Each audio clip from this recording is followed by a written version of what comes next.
Du grec austéros, âpre, amer, et oos, action de sécher.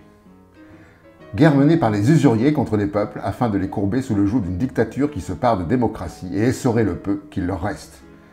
L'idée est d'assécher les énergies rebelles des peuples pour installer durablement le règne des possédants par la matraque, la surveillance, l'interdit et la peur. Les mesures sont simples, identiques et ont été violemment mises en œuvre en Grèce.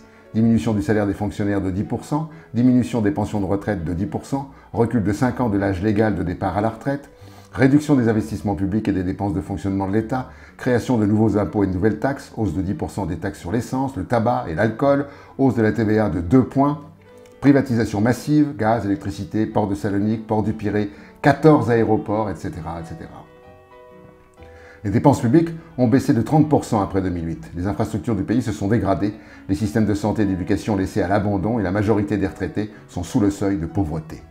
La population du pays a baissé d'1 million de personnes. Résultat, la politique d'austérité n'a pas permis de diminuer l'endettement du pays. Au contraire, la dette publique est passée de 109% du PIB en 2008 à 178% en 2018.